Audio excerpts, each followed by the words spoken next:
Hey everyone, what's up? Well, before we get on to the new video for today, we have some news regarding Mario, my Grammasola poker piece, mature male. Dion has mated him 2 more times since he last posted his video on it, and it was successful. So that was sweet. So we're pretty much all set to have some poker piece babies. Can't wait.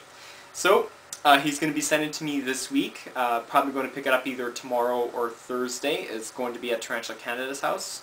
So I have to go there anyway to spend 2 tarantulas from 1983 Chalky's birth certificate that he gave to me. So I'm not going to tell you what they are yet. People already know what it is apparently. But you're going to wait and see. It's going to be fun. So, as I promised, a new Mythbuster video for Tim Hollerup, who's been eager, wants me to post one. Today we're going to be doing the Euathlus species and the Paraphysa species. So I decided to group these 2 species to get 2 genera together because they're pretty much the same and they have identical care sheets. And if you are an avid watcher and recognize the Mythbuster video I did back on the first one with the G-Rosetta, you'll probably won't be surprised because pretty much what I have to say now is pretty much identical to them. Alright, so the genus Euathlus and Paraphysa, are New World terrestrials that come from Chile. So they are in the same region as our common rose hare. You have, well, pretty much gathered from now that these are New World species, so they do have urticating hairs. Not as bad as, like your Brachypelma or Lacidor or Nandu. They're pretty much on the par with Grammasolas. So they also have medically insignificant venom, so chances are if you've been bitten by a Euathlus species, it'll probably feel like a bee sting if you react strongly to it.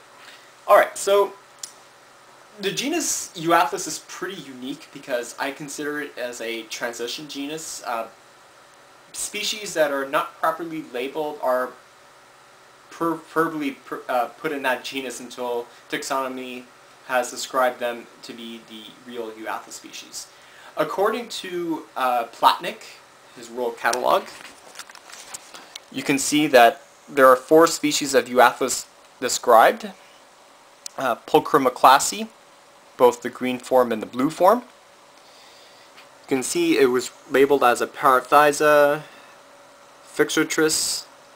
Then you have Tricholentis, which is also known as Paraphysa parvula. Then you have Vulpinus, which is the Chilean ocelot. And in the genus Paraphysa, you have Parvula, which is identical to the Euathlus tricholentis. You have the Peruviana, Riparia, Scofra, which is known as the Chilean copper. And that's about it. And there's also pseudo-species. You have Paraphysa species female, which is from Peru, looks lovely. And you have this one here, which is the E. tricholentis from Chile. Let's see, you have the tiger. You can see very similar to amber, my species red. Then you go to the Euathlus species. This is Tarantula Canada's gallery site. You have species red, which is amber, which is the actual specimen that I have. The Vulpinus, Chilean ocellated or ocelot. And you have the gold, yellow, then species red 8, red mountain, and what have you. So in this Mythbuster video, I'm going to be covering the ones that I actually do own from experience, my Euathlus species red and the Euathlus tricholentis, the Chilean beautiful. Oh, and just before I go on to the meat and potatoes of this video, so you've seen this poster before. This is the one I got back in the 1990s when I first started to collect teas. Just to show you that Euathlus species is a transition genus. You can see this one here. That's your typical Brachypelma smithi and your typical B. emilia. If you look at the genus, what do you see? Euathlus species. Euathlus emilia. So that was just a synonym before the actual Brachypelma name was fully described. So this is what they are. So the PS is the P. scophra. It's called the Chilean copper. The E. tricholentis is called the Chilean beautiful. The E species red, which I have, is called the Chilean fire rump. And the Euathlus vulpinus is called the Chilean ocellated. Scientific names: Paraphysa scophra. So this is how you pronounce it. Paraphy. It's in the Greek symbol. Scophra. Euathlus tricholentis. So this is how you say it. Euathlus tricholentis. Also sold as Paraphysa parvula. Euathlus species red. And vulpinus. So here are my two specimens that are going to be featured. Here's my Euathlus species red in a small deli container, which I'm going to rehouse into those 3-liter shoebox enclosures I picked up. That's Amber. And this is Chloe, my Euathlus tricholentis, the Chilean beautiful. I'll show you what she looks like. This was the, if you remember my channel, back 3 years ago when I labeled this as an unknown species, and I figured out it was an E. tricholentis. Looked very identical, so that's what they look like. So now you're asking yourself, where can you buy species like this? Well, unfortunately you probably won't find these in pet stores because they're relatively very rare to come by. So you're going to have to resort to online dealers to get some. So as I stated before, a lot of people have asked me where to buy these. So if you're in Canada like I am, I recommend either getting them from Tarantula Canada and Dave Avery's Exotics. Also search in the Canadian Forum of Arachnoboards. So that's from Canada.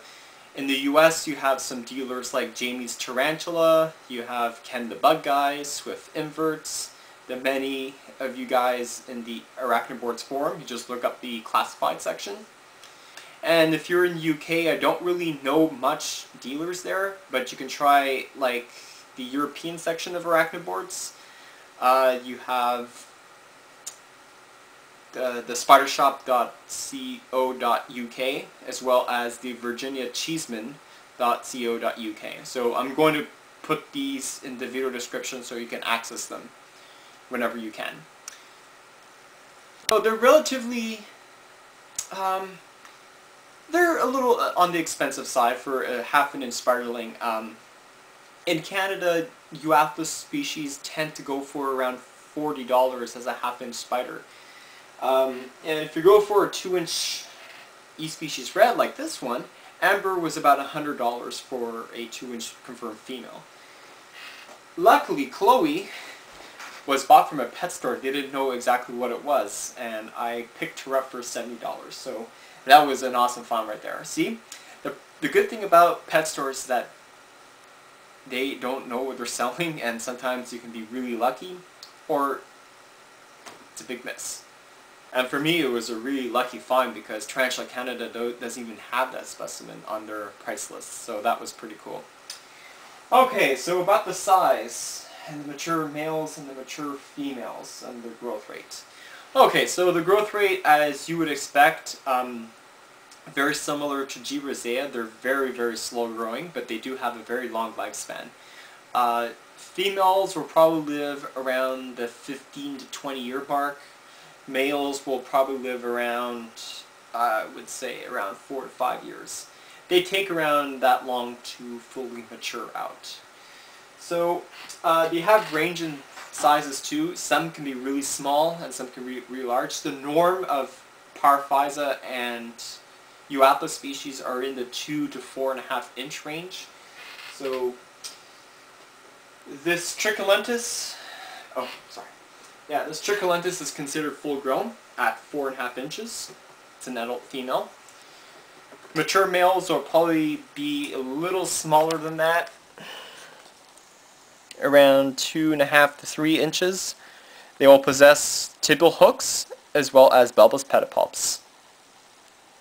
Now I'm going to talk about the care of your two genera. So pretty much they're small species, so they don't really need big enclosures. I'll show you right now. I'll give you an example for a Euathlus species, anything, for a sling if you buy 1/2 inch. They're pretty good in pill jars like these. You can get these either from your local pharmacy, or you can just buy them from Tarantula Canada. They sell pill jars like this. So all you have to do is just make some holes on the cover. Make sure that they're small enough so that the tea doesn't escape from it. If it's a 1/2 inch, you probably want to go for half the size, like a 1/4 inch holes, because you'll be surprised how teas can escape through very small openings.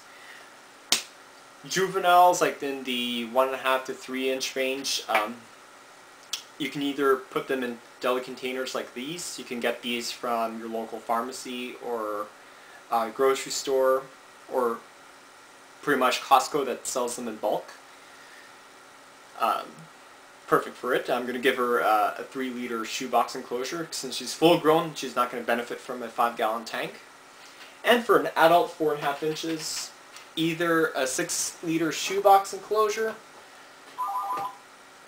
like you see over here with my L. Paraphysa, that's fine. You can see the setup is pretty similar to any terrestrial species I own. Have a water dish, have a piece of flower pot so it can hide under, and either use potting soil or eco-earth substrate. This is the cheaper option. This is $3 to $4 that you can get from Walmart. So all you have to do is just make some holes around the perimeter of the shoebox enclosure. Or if you really like to have some clear containers, you probably want to pick up a small critter keeper that you can get from the pet store for around $20. And it's pretty much, that's the enclosure. Water dish, will cave, and either potting soil or eco-earth as substrate. That's recommended. Now for temperature conditions, they're pretty much identical to your G. rosea. They like it around 75 to 80 degrees Fahrenheit, so that's a little slightly above room temperature. I accomplished this with a small room heater, as you can see.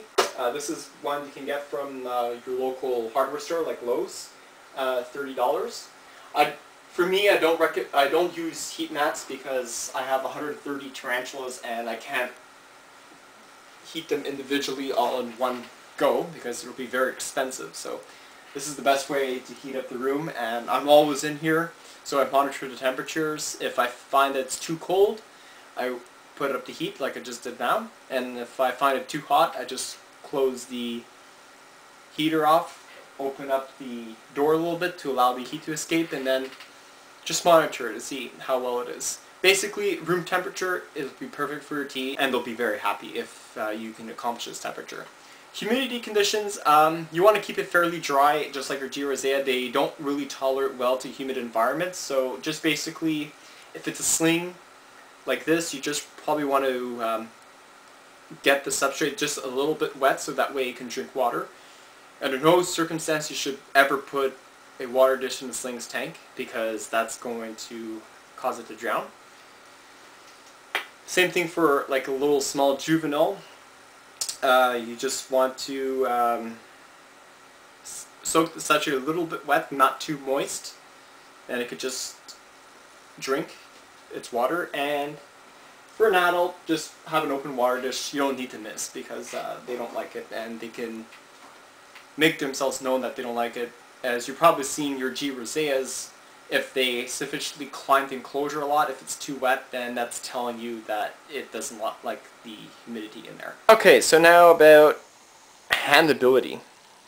Basically, again, it's pretty much like your G. rosea. Some of them can be really defensive, some of them can be really docile. With this Tricholentis that I have, it's particularly well mild-mannered, if you want to put it that way. She does not like to be handled in any form whatsoever. She'll either go into threat postures, which I've seen her do, as in the case of this Tricholentis, but this Euathlus species red is extremely handleable. She'll go up on your hand and she gives you no problems. So I always recommend, if you want to get something handleable, it's either going to be this species. Just to prove to you how docile some can be.